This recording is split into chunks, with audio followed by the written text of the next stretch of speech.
الحمد لله رب العالمين والصلاة والسلام على أشرف الأنبياء والمرسلين وخاتم النبيين محمد وعلى آله وصحبه ومن تبعهم بإحسان ودعا بدعوتهم إلى يوم الدين. أما بعد فأعوذ بالله من الشيطان الرجيم. بسم الله الرحمن الرحيم. قال الله تبارك وتعالى: بل تؤثرون الحياة الدنيا والآخرة خير وأبقى.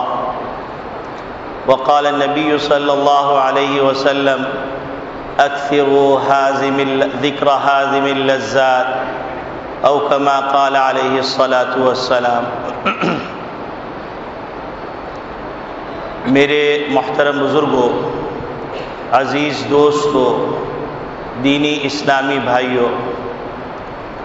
اللہ رب العالمین نے ہم کو نبی اکرم صلی اللہ علیہ وسلم کے ذریعے سے جو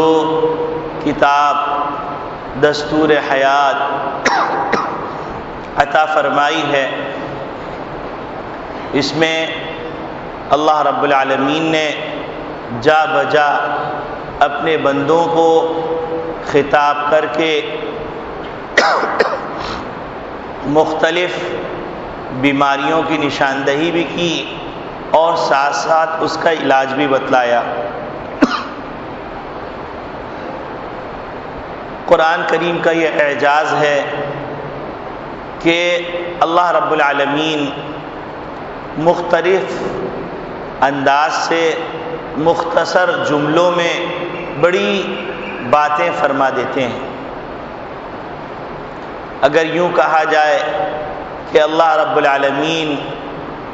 دریا کو کوزے میں بند فرما دیتے ہیں تو مبالغہ نہیں ہے.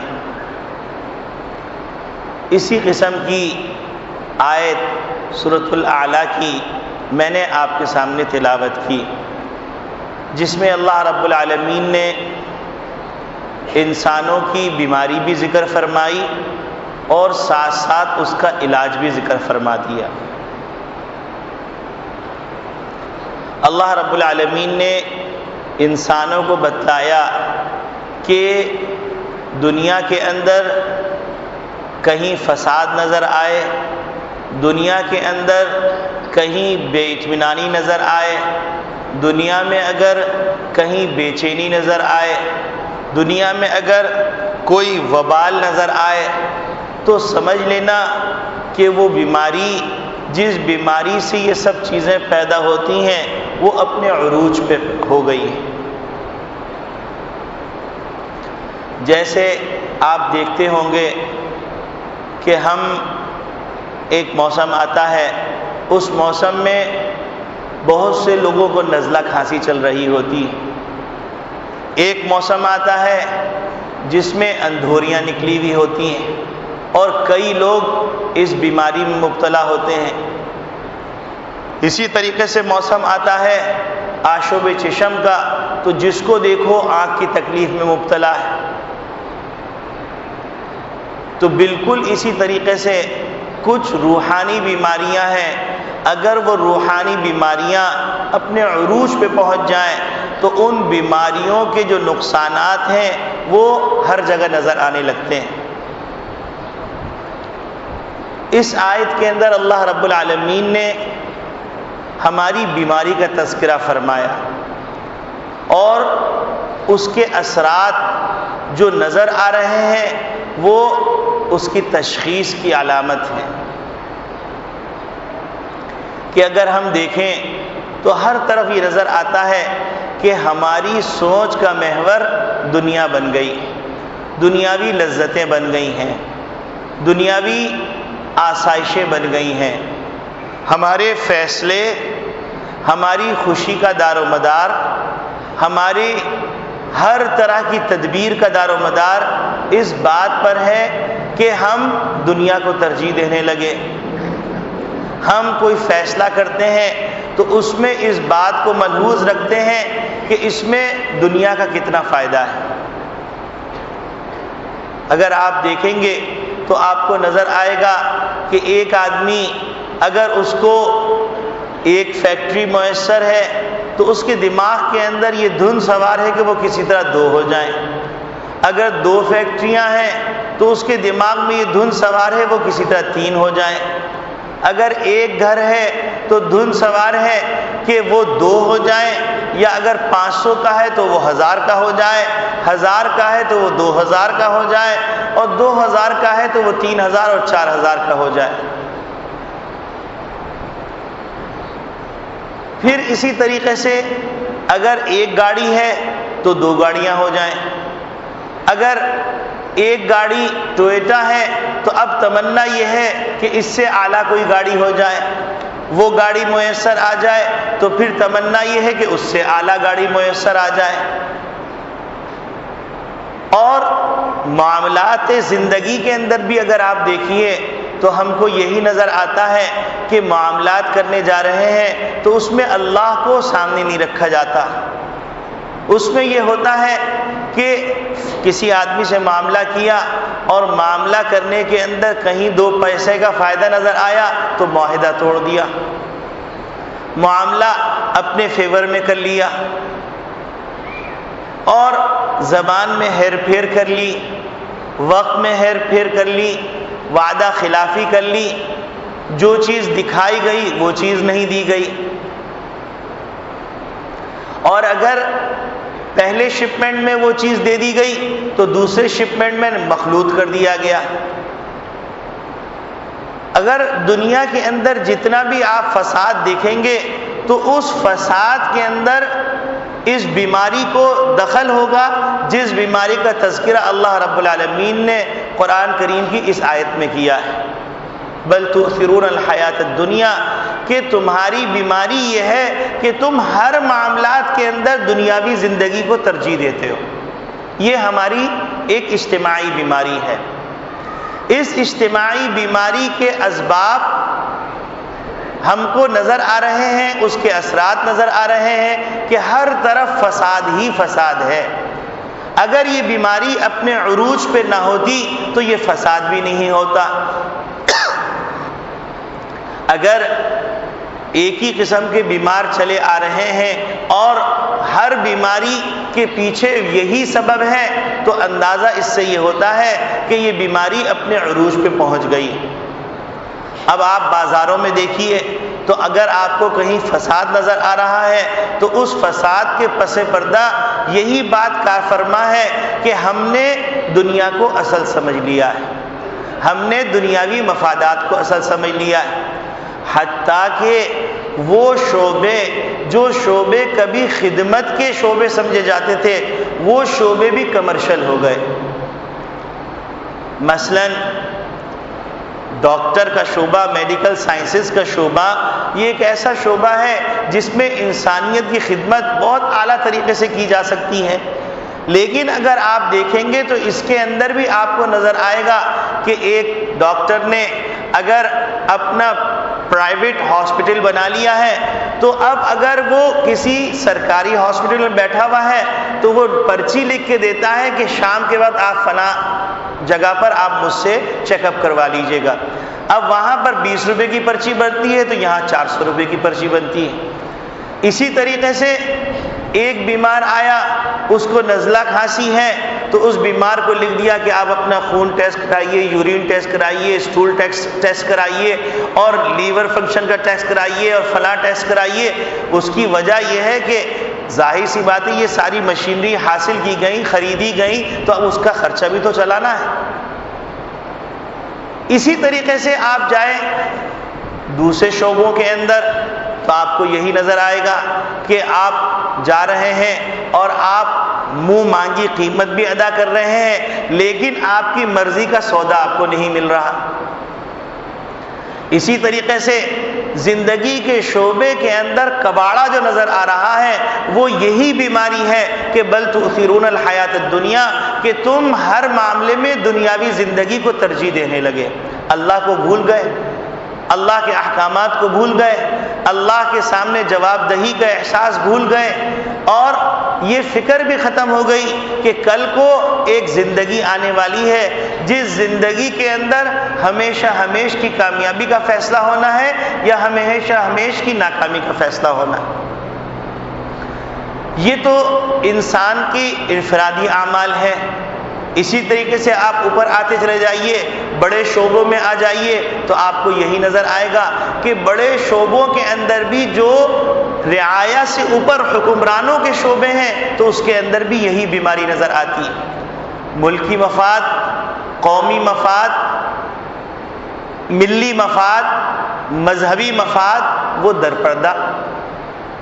اگر مفاد ہے تو مجھے میرے سے مفاد ہے، مجھے میری ذاتیات سے مفاد ہے، مجھے اگر فیصلے کرنے ہیں تو اپنی ذاتیات کو مقدم رکھ کے فیصلے کرنے، اگر مجھے کوئی ملکی معاملات میں سودے کرنے ہیں تو اگر ایک چیز بہت اعلیٰ ہے لیکن اس کے اندر کمیشن 30% ہے، اور ایک چیز 15 سال پرانی ہے اور وہ ایکسپائری اس معاشرے، اس کلچر کے اندر، جس معاشرے کے اندر وہ چیز چل رہی تھی اس معاشرے کے اندر وہ ایکسپائر ہو گئی ہے، لیکن ہمارا معاشرہ چونکہ ابھی اتنا ایڈوانس نہیں ہوا ہے تو اس چیز کے اوپر کمیشن مل رہا ہے 200%، تو ہم اپنے مفادات کے اندر 200% والی چیز کو مقدم رکھیں گے کہ اس کے اندر مجھے 200% پروفٹ مل رہا ہے اور کمیشن مل رہا ہے تو میرے ملک کو فائدہ ہو یا نقصان ہو، مجھے اس سے کیا سروکار۔ آئے دن اس قسم کے اسکینڈلز ہمارے سامنے آتے ہیں، اس قسم کے واقعات سامنے آتے ہیں کہ جس کے اندر اپنے مفادات کو مقدم رکھا گیا اور ملکی مفادات کو، قومی مفادات کو، ملی مفادات کو پس پردہ ڈال دیا گیا۔ تو اللہ رب العالمین ارشاد فرما رہے ہیں کہ بل تؤثرون الحیات الدنیا، کہ دیکھو تمہارے اندر جو بیماری ہے وہ بیماری یہ ہے کہ تم ہر چیز کے اندر دنیاوی معاملات کو مقدم رکھتے ہو، اور جب دنیاوی معاملات کو مقدم رکھتے ہو تو پھر لغزشیں ہوں گی، کوتاہیاں ہوں گی اور عدم توازن ہوگا، اور اخوت اور بھائی چارگی کی بات کرنا الگ ہوگا لیکن عملی تصویر الگ ہوگی، مساوات کی بات کرنا الگ ہوگا لیکن اس کی حقیقی تصویر الگ ہوگی۔ مساوات کا نعرہ لگائیں گے اور یہ بھی کہیں گے کہ فلاں معاملہ ایسا ہو، فلاں معاملہ ایسا ہو، فلاں معاملہ ایسا ہو، لیکن مساوات موجود نہیں ہے، معاشرتی ناہمواریاں بے شمار موجود ہیں۔ اب اگر ہم دیکھیں تو ہمارا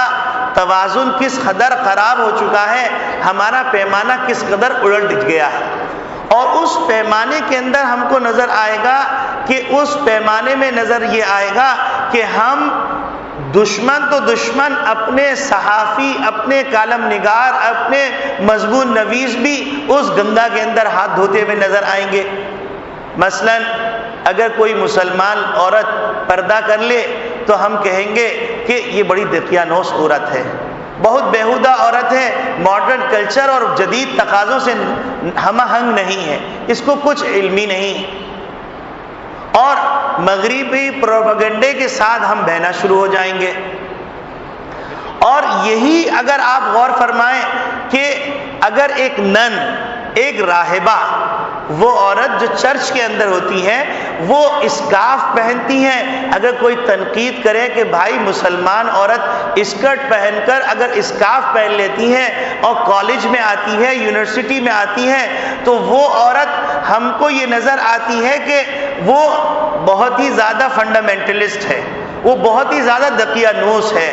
اور اس وقت ہم کو یہ آزادی نظر نہیں آتی کہ عورتوں کی آزادی بھی کوئی چیز ہے اور انسان کی شخصی آزادی بھی کوئی چیز ہے، انسان کا شخصی تقاضا بھی کوئی چیز ہے۔ ہم چیخنے پکارنے لگتے ہیں اور پھر ہمارے مضمون نگار اس پہ مضمون بھی لکھنے لگتے ہیں کہ بھائی اسلام کو بدنام کیا جا رہا ہے اور اسلام کو مسخ کر کے پیش کیا جا رہا ہے کہ کیا ضرورت ہے، پڑھنے جا رہی ہیں تو اسکارف پہننے کی کیا ضرورت ہے۔ لیکن اگر وہ نن جو راہبہ ہے اور چرچ میں رہتی ہے، اس نن کو ہم دیکھتے ہیں اسکارف پہنی ہوئی ہے اور خاص قسم کا لباس پہنی ہوئی ہے جس کے اندر اس کے پورا جسم ڈھپا ہوا ہے، اگر اس پہ کوئی تنقید کرے تو فوراً کہا جاتا ہے کہ بھائی یہ تو مذہبی معاملہ ہے اور مذہبی آزادی تو ہونی چاہیے۔ یہ ہمارا دوہرا پیمانہ۔ اسی طریقے سے آپ آگے چلیے، اگر ایک مسلمان آدمی داڑھی رکھ لیتا ہے، ایک نوجوان داڑھی رکھ لیتا ہے، تو کہا جاتا ہے کہ بڑا شدت پسند ہو گیا ہے۔ بھائی داڑھی کے اندر اسلام کہاں سے آ گیا؟ داڑھی کے بغیر زندگی گزاری جائے، یہ کس نے کہہ دیا داڑھی کے اندر اسلام ہے؟ داڑھی کے اوپر تنقید ہے؟ بھائی معاشرہ جیسا چل رہا ہے ویسے چلتے رہیے اور آپ اپنی انفرادی معاملات میں عبادت کیجیے، آپ کو کون منع کرتا ہے؟ لیکن یہی اگر ایک یہودی داڑھی رکھتا ہے اور عجیب غریب قسم کی داڑھی رکھتا ہے، ایک سکھ داڑھی رکھتا ہے، عجیب غریب قسم کی داڑھی رکھتا ہے، ایک سادھو داڑھی بناتا ہے، عجیب غریب قسم کی داڑھی بناتا ہے، ایک عیسائی داڑھی بناتا ہے، تو کہتے ہیں کہ بھائی ان پہ تنقید نہ کریں، یہ مذہبی آزادی ہے، یہ مذہبی حق ہے، اگر وہ کر رہا ہے تو کوئی حرج کی بات نہیں۔ تو پھر سوال یہ پیدا ہوتا ہے کہ اگر یہ مذہبی معاملہ ہے تو مسلمان کی داڑھی میں مذہبی معاملہ کہاں چلا جاتا ہے؟ مسلمان کی مذہبی آزادی کہاں چلی جاتی؟ اسی طریقے سے تھوڑے سے اور آگے چلے جائیے تو آپ کو نظر آئے گا کہ باقاعدہ اقوام متحدہ کے چارٹر کے اندر یہ بات لکھی ہوئی ہے کہ ہر فرد کو، ہر مذہب کے ماننے والوں کو مذہبی تعلیم دینے کی اجازت ہے۔ اب ہم چونکہ وہی دیکھتے ہیں جو یہودی کی آنکھ ہم کو دکھاتی ہے، وہی لکھتے ہیں جو یہودی کا قلم ہم سے لکھواتا ہے، ورنہ اگر آپ ملاحظہ فرمائیں تو یہودیوں کے مدارس بھی ہیں اور بڑی شدت پسند مدارس، عیسائیوں کے مدارس بھی ہیں، بڑے شدت پسند مدارس، اور ان کی کتابوں کا آپ مطالعہ کیجئے تو آپ کو نظر آئے گا کہ ان سے زیادہ تعصب کی تعلیم دینے والا کوئی نہیں، ان سے زیادہ مذہبی جنونی کوئی نہیں۔ اب اگر ایک مکتب قائم کر دیا جائے جس کے اندر دنیا بھر کے بچے جن کو معاشرہ تسلیم نہیں کر رہا ہے اور معاشرہ ان کو دھتکار رہا ہے، اور علماء اکرام ایسے پسماندہ بچوں کو اپنے کلیجے سے لٹا کر پدری شفقت دے کر اور ان کو قرآن کی تعلیم دے رہے ہیں، تو کہا جاتا ہے شدت پسندی سکھائی جا رہی ہے، جنونی بنایا جا رہا ہے۔ قرآن پڑھنے والا جنونی ہو گیا اور جنونی تعلیم حاصل کرنے والا جس کی کوئی حقیقت میں نہیں، سوائے تحریفات کے، سوائے انسانی خواہشات کے، ملمے کے، وہ کچھ نہیں ہے۔ اور اللہ نے کہہ دیا یحرفون الکلم عن مواضعہ، کہ ان کے آبا و اجداد نے تو تحریف کر دی، تورات میں بھی کر دی، انجیل میں بھی کر دی، زبور میں بھی کر دی۔ اب اگر وہ مدارس چل رہے ہوں تو کہا جائے گا ارے یہ تو مذہبی معاملہ ہے، مذہبی تعلیم اقوام متحدہ کے چارٹر میں لکھا ہوا ہے کہ مذہبی تعلیم دینے میں کوئی حرج کی بات نہیں، تو ہم اگر مذہبی تعلیم دے رہے ہیں تو اس میں کیا مذائقے کی بات ہے؟ لیکن اگر کوئی مسلمان کا بچہ مذہبی تعلیم حاصل کرے تو کہا جاتا ہے زندگی برباد کی جا رہی۔ تو اگر زندگی برباد ہو رہی ہے تو کیا یہودیوں کے جو لوگ قسیس تیار ہو رہے ہیں تو ان کی زندگی برباد نہیں ہو رہی؟ کیا وجہ ہے کہ ملٹی نیشنل کمپنیاں اور بڑے بڑے ادارے جو ان کے اوپر فنڈز دے رہے ہیں اور ایسے افراد تیار کر رہے ہیں جو مذہبی جنونی تیار کریں؟ ہندوستان کے اندر بھی مذہبی جنونی تیار کیے جا رہے ہیں، اور ہندوستان کی سیاسیات کے اوپر اگر آپ غور فرمائیے تو آپ کو نظر آئے گا کہ ہندوانہ مذہبی جنونیوں کا اس کے اوپر قبضہ ہے، اور ان کی کوئی پالیسی مذہبی جنونی پن، ہندو کلچر اور ہندو ثقافت سے ہٹ کے نہیں بن سکتی۔ چاہے جتنا بھی دعویٰ کر لیں سیکولرزم کا، جتنا بھی دعویٰ کر لیں آزادی خیال کا، آزادی ریاست کا، جو بھی کہہ لیں، لیکن بغیر کسی شک و شبے کے ان کا کوئی نظام ہندوانہ ذہنیت سے خالی نہیں، اور ان کے ہاں کوئی بھی واقعہ اس کے پس پردہ اگر عوامل تلاش کریں گے تو آپ کو نظر آئے گا کہ مذہبی جنونی اس کے پیچھے کار فرما ہے، اور باضابطہ طور پر بڑے بڑے سیاستدان، بڑے بڑے اسکالرز، بڑے بڑے تھنکرز، بڑے بڑے پروفیسرز، بڑے بڑے ٹیچرز، بڑی بڑی تنظیمیں، بڑے بڑے ججز، بڑے بڑے وکلاء وہ اس تنظیم کے ممبر ہیں۔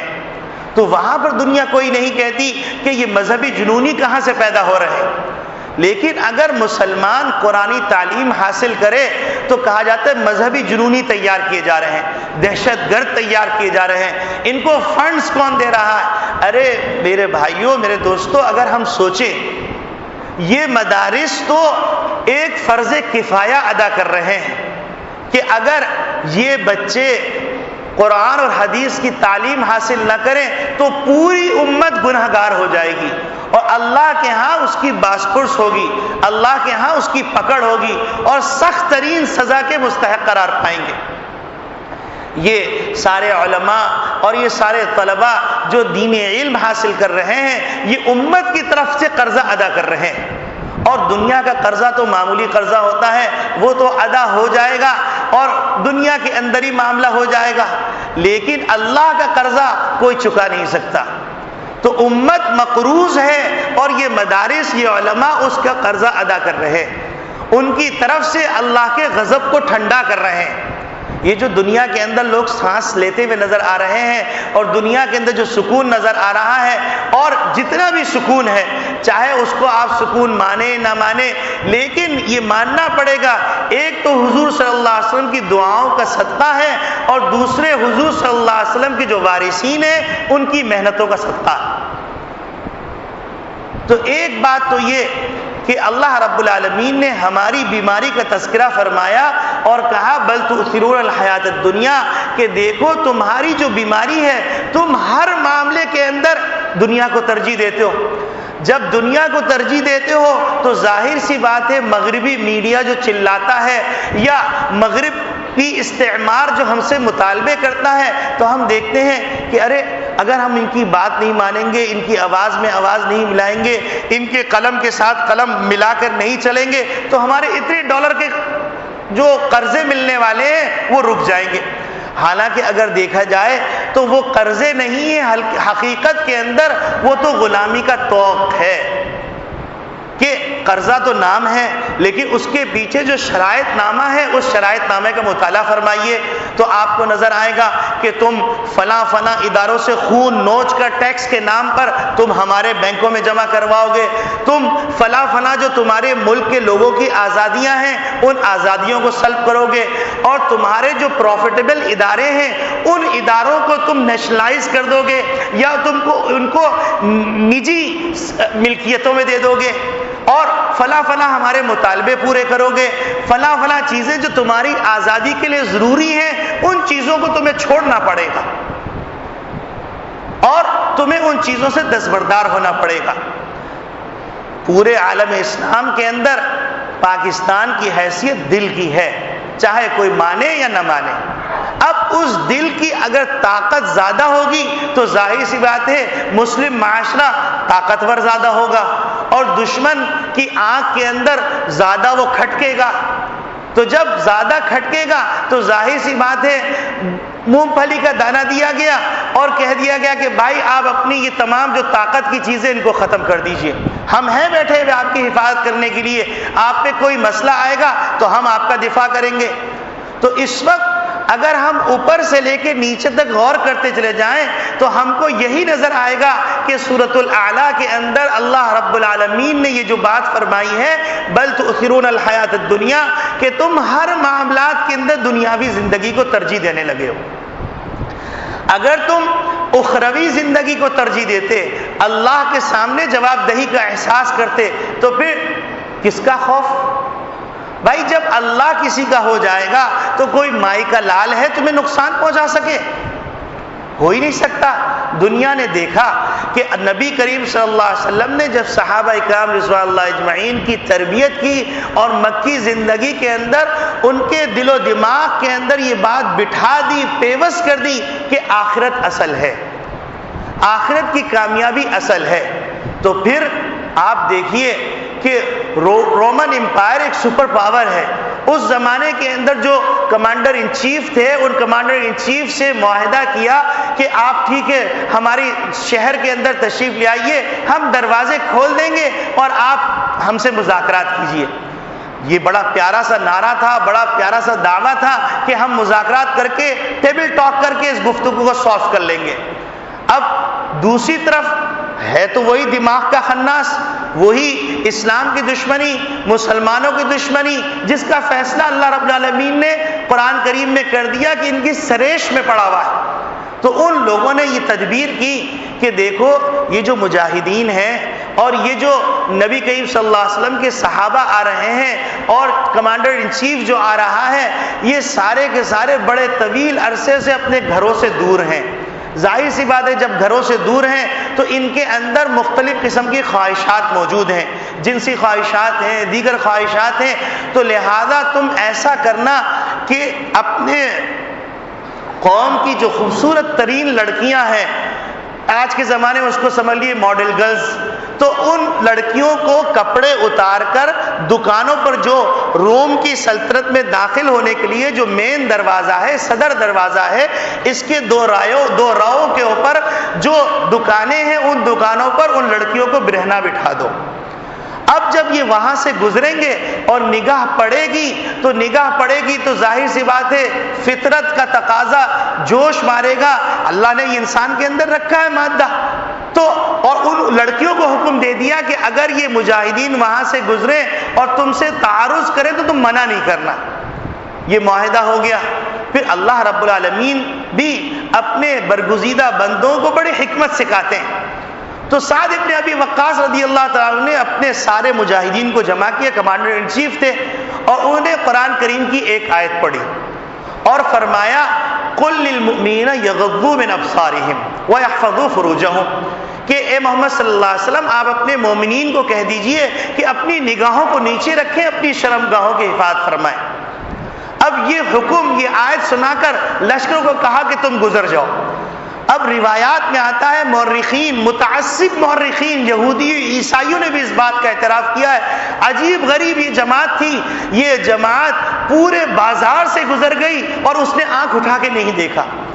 جب یہ مجمع نے یہ منظر دیکھا تو وہ بے ساختہ پکار اٹھے، یہ یقیناً کوئی اور ہی مخلوق ہے اور ہم ان کے مذہب پر ایمان لے کے آتے ہیں، اور ان کی یہ سازش برباد ہو گئی۔ تو یہ تھی آخرت کی فکر۔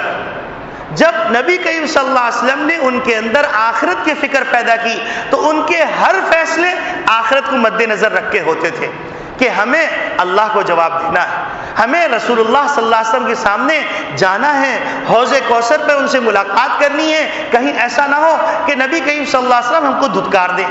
اور کہہ دیں کہ جاؤ تم ابو جہل کے ساتھی ہو، تم حامان کے ساتھی ہو، تم شداد کے ساتھی ہو، تم فرعون کے ساتھی ہو، تم ابو لہب کے ساتھی ہو، تم ہمارے دشمنوں عتبہ شیبہ کے ساتھی ہو۔ ان کے سامنے تو ہر وقت یہ بات ملحوظ رہتی ہے کہ اللہ کو جواب دینا ہے، آخرت کی زندگی اصل ہے۔ تو صحابہ کرام رضوان اللہ اجمعین کے دل و دماغ کے اندر یہ بات رچا بسا دی گئی تھی۔ اب آپ غور فرمائیے اس آیت کے اوپر، اور پھر اس کے بعد آپ مغربی انداز فکر کو دیکھیے اور مغربی استعمار کی چالوکیوں بھی دیکھیے۔ اب آپ دیکھیں تو آپ کا پورا میڈیا آپ کو یہ دکھلا رہا ہے، اور اخباروں کے ذریعے سے، رسائل کے ذریعے سے، اور ٹی وی کے ذریعے سے، اور ڈش کے ذریعے سے، اور جتنے بھی مسائل ہیں سائن بورڈز کے ذریعے سے اور مختلف ذرائع کے ذریعے سے یہ سکھلایا جا رہا ہے کہ تمہاری زندگی کا مقصد یہ دنیا ہے۔ کہیں پر یہ بات کی جاتی ہے کروڑپتی بن جاؤ، سوالوں کے جواب دو، کروڑپتی بن جاؤ۔ کہیں پر یہ ترغیب دی جا رہی ہے کہ دنیا کے اندر جنت نظیر بنگلہ حاصل کیجئے اور سودی قرضے کے اندر جگڑ جائیے۔ آپ کی لگام ہمارے ہاتھوں میں ہوگی، ہم جس طرح چلائیں گے آپ کو چلنا پڑے گا۔ آج جو مغرب تباہ ہو رہا ہے وہ اس وجہ سے تباہ ہو رہا ہے کہ وہ سودی شکنجے میں جکڑ چکا ہے، اور پاکستان پہ اللہ کا فضل ہے کہ پاکستان کے اندر ایک بڑا طبقہ یا تو مذہبی ہونے کی وجہ سے یا اس وجہ سے کہ وہ بڑا طبقہ انلٹریٹ ہے، پڑھا لکھا نہیں ہے، حالانکہ اسلام تو تعلیم کی دعوت دیتا ہے، تعلیم کو عام کرنے کی دعوت دیتا ہے۔ اگر یہ مدارس کا کنٹریبیوشن ختم ہو جائے تو پھر دنیا کا بڑا طبقہ پاکستان کے اندر جاہل سمجھا جائے گا۔ یہ تو مدارس کا احسان ہے، علماء کا احسان ہے کہ ایک بڑے طبقے کو پڑھا لکھا قرار دیا ہے۔ اب مجھے بتائیے کہ ایسی تعلیم جس کے بارے میں جگر مراد آبادی فرماتے ہیں ہم ایسی تعلیم کو قابل ضبطی سمجھتے ہیں جن کو پڑھ کر بیٹے باپ کو خپتی سمجھتے ہیں. اس کے مقابلے کے اندر مدارس سے پڑھنے والا بیٹا اگر آپ کو نظر آئے گا تو نظر آئے گا کہ باپ کے تھوک کو بھی صاف کر رہا ہے، باپ کی دیگر غلاظت کو بھی صاف کر رہا ہے اور اپنے لیے سرمایہ افتخار سمجھ رہا ہے، اور ضرورت پڑنے پہ اپنی پیٹھ پر بٹھا کر باپ کو طواف بھی کرا رہا ہے، اور ضرورت پڑنے پر اپنے باپ کی ڈانٹ بھی سن رہا ہے، ساری خدمت ہو رہی ہے ڈانٹ بھی سن رہا ہے. یہ انقلابی، یہ فکری انقلاب، اس کا ملاحظہ کر سکتے ہیں. اور مغرب نے جب اس حقیقت کو سمجھا، جہاں رومن امپائر جو سپر پاور تھی اس نے اس حقیقت کو سمجھا تو مجاہدین کے دونوں رویا ننگی عورتیں بٹھا دیں. تو آج مسلمانوں کو پروگراموں کے ذریعے سے جتنے پروگرام آپ دیکھ رہے ہیں تو اس میں لیونگ اسٹائل بڑا اسٹینڈرڈ کا دکھایا جا رہا ہے، اور حتیٰ کہ بعض گانے اور بعض بول ایسے تیار کیے جا رہے ہیں کہ جس کے اندر یہ الفاظ ہیں باقاعدہ کہ مجھے اسٹینڈرڈ کے خواتین چاہیے، اسٹینڈرڈ کے گھر میں مجھے شادی چاہیے. ارے جس کو اسٹینڈرڈ سمجھ رہے ہو وہ کانٹوں کا سیج ہے، اس میں تو کانٹے ہی کانٹے ہیں. اگر بیوی تمہارے لیے محبت نہیں رکھتی، اس کی آنکھ کے اندر تمہاری لحاظ نہیں ہے، تو ایسی بیوی جتنی بھی خوبصورت ہو وہ آپ کے کس کام کی؟ بیوی تو وہ خوبصورت ہے جو بیوی آپ کے ناموس کی حفاظت کر رہی ہے، جو آپ کے مال کی حفاظت کر رہی ہے، جو آپ کے لحاظ رکھ رہی ہے، جس کے دل کے اندر آپ کی محبت بھری نہیں. لیکن مغربی میڈیا کے ذریعے سے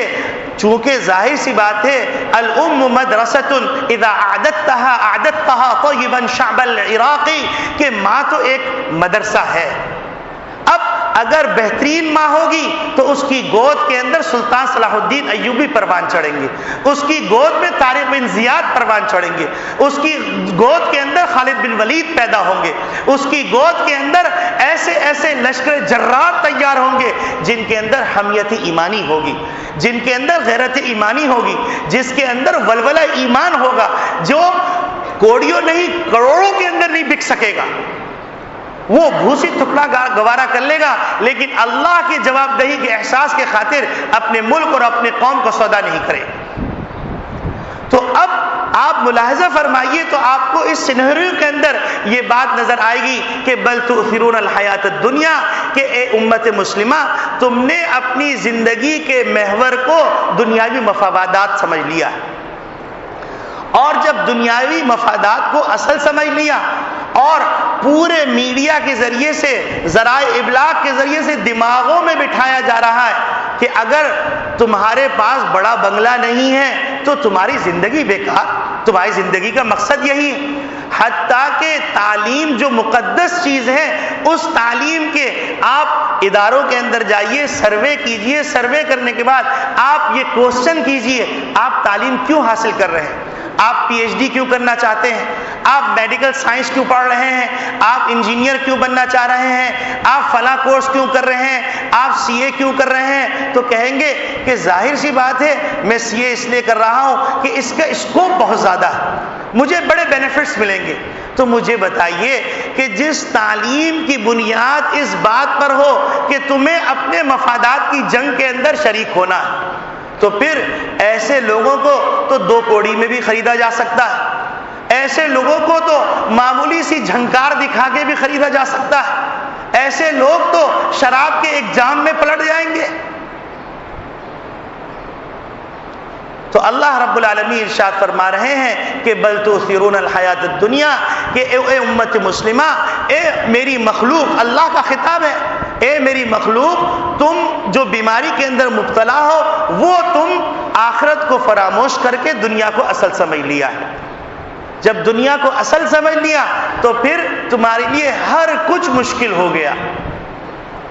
اور اللہ رب العالمین نے اس کا علاج بتلایا والآخرۃ خیر وابقیٰ. اس کا علاج یہ ہے کہ آخرت کامل ہے، آخرت کی خوشیاں کامل، آخرت کا غم کامل، آخرت کی پریشانیاں کامل اور آخرت کا نفع کامل،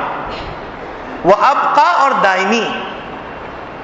تو اگر ہم غور کریں تو ہمیں غور کرنے کے بعد نظر آئے گا کہ واقعتاً ہم اس بیماری میں مبتلا ہو گئے اور اس بیماری کے اندر مبتلا ہو کر ہم نے نہ اللہ کا نقصان کیا ہے، نہ اللہ کے رسول کا نقصان کیا ہے، نہ علماء کا نقصان کیا ہے. ہم نے نقصان کیا ہے تو سراسر اپنا کیا. گھروں کا سکون ختم ہو گیا، شہروں کا سکون ختم ہو گیا، محلوں کا سکون ختم ہو گیا، ملک کا سکون ختم ہو گیا، اور دنیا کا سکون ختم ہو گیا. ذرا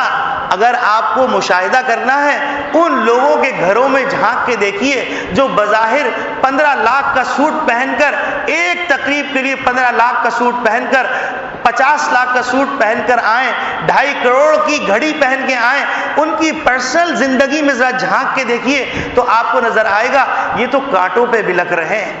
کانٹوں پہ بے چین ہیں. اور اللہ رب العالمین نے سکون اگر رکھا ہے تو اللہ رب العالمین نے اس بات میں سکون رکھا ہے کہ ہماری زندگیاں اس پیمانے پہ آ جائیں کہ آخرت اصل ہے اور دنیا اس کا سایہ ہے. تو ایک بات تو قرآن کے اعتبار سے یہ عرض کرنی تھی کہ اللہ رب العالمین نے ہم کو ہماری بیماری بھی بتلائی، اور قرآن کا اعجاز ہے کہ جب بھی تلاوت کیجئے تو موجودہ زمانے کی بیماری بھی نظر آ جائے گی، اس کی تشخیص بھی نظر آ جائے گی، اور اس کا حل بھی نظر آ جائے گا. اور اس کا حل یہ ہے کہ ہمارے اندر آخرت کی فکر پیدا ہو جائے. اب آخرت کی فکر کیسے پیدا ہوگی؟ تو آخرت کی فکر پیدا ہونے کے لیے صحبت صالح اپنانی پڑے گی، اچھے لوگوں کی. جیسے اللہ رب العالمین نے فرمایا یا ایھا الذین آمنوا اتقوا اللہ وکونوا مع الصادقین، اے ایمان والو اللہ سے ڈرو، اللہ کا لحاظ رکھو.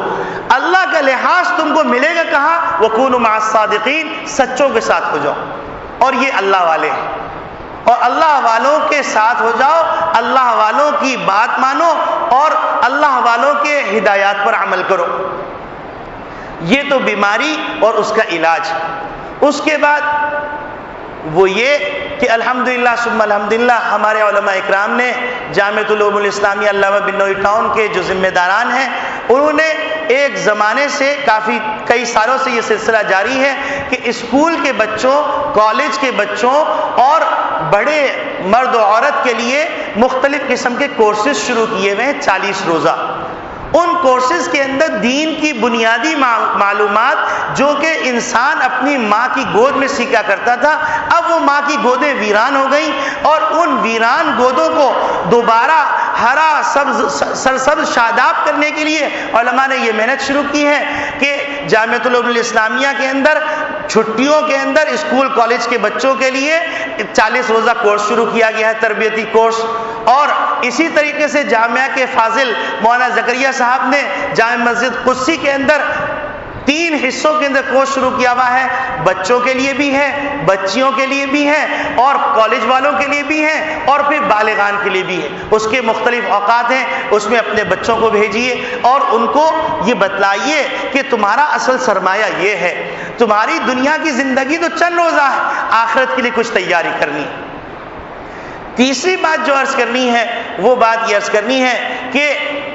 گزشتہ جمعے یہ اعلان کیا گیا تھا گزشتہ جمعوں کے اندر کہ جو لوگ سوات سے اور مالاکنڈ سے اور دوسری جگہوں سے مہاجرین بن کے آئے ہیں تو جامعہ جہاں دینی ضروریات کو پورا کرتا ہے تو وہاں اس بات کی بھی فکر کرتا ہے کہ ان گھرانوں کو جو بے سر و سامانی کے عالم میں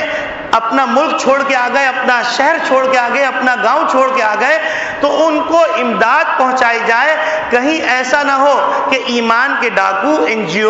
وہ این جی اوز آ کر سارے کے سارے لوگوں کو چندے کے نام پر، امداد کے نام پر ایمانوں کو سودا کر جائیں. تو جامعہ کی طرف سے اس بات کا اہتمام کیا گیا، فنڈنگ کی گئی، علماء اکرام کی نگرانی کے اندر اس کا نظام بنایا گیا. تو اس کی کارگزاری آپ کے سامنے آنی چاہیے کہ اس کو کس ذمہ داری سے پورا کیا گیا. وہ اس طرح کیا گیا کہ 1 کروڑ تک کی ابھی تک امداد وہاں پہنچائی جا چکی ہے، اور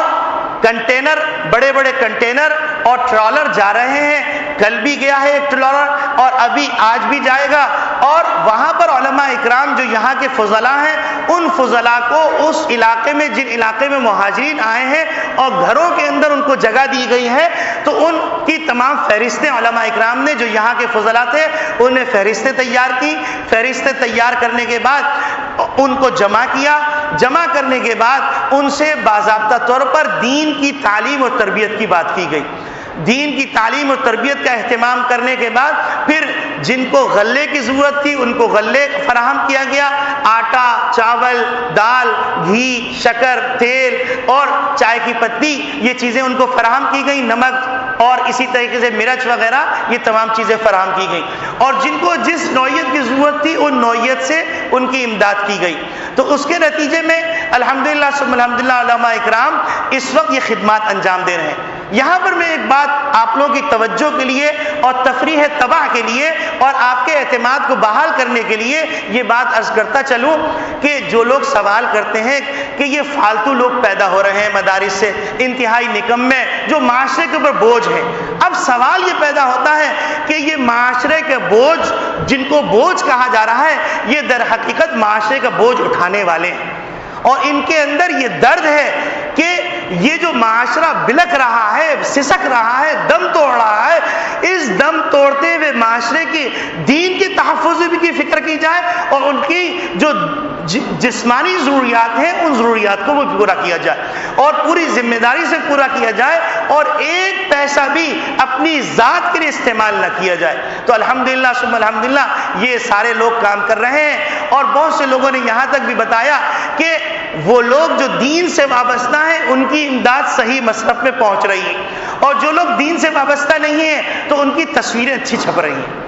ان کی تصویریں بہت اچھی چھپ رہی ہیں، 10,000 روپے دیے اور 50 تصویریں کھنچوا لی اور بتا دیا ارے بھائی ہم کو تو تعلیم یہ دی گئی کہ ایک ہاتھ سے دو تو دوسرے ہاتھ کو پتہ نہ چلے، ہم زیادہ تصویر سیشن پہ وقت لگاتے ہیں اور اصل مقصد کی طرف نہیں جاتے۔ اور یہ علماء اکرام چونکہ اپنے محلے کے لوگوں کو جانتے ہیں تو اپنے محلے کے لوگوں کو مسجدوں کی سطح پر اور مدارس کی سطح پر ان کی فہرستیں موجود ہیں، ان کی دینی تربیت کا بھی اہتمام کر رہے ہیں، ان کے راشن اور دیگر ضروریات کا بھی اہتمام کر رہے ہیں۔ تو یہ سلسلہ جاری ہے، اور اب اگر کوئی صاحب اس میں حصہ لینا چاہیں تو جامعہ کا دفتر موجود ہے، وہاں پر آپ چندہ جمع کروا سکتے ہیں اور رسید لے سکتے ہیں، انشاءاللہ یہ صحیح مصرف میں پہنچے گا۔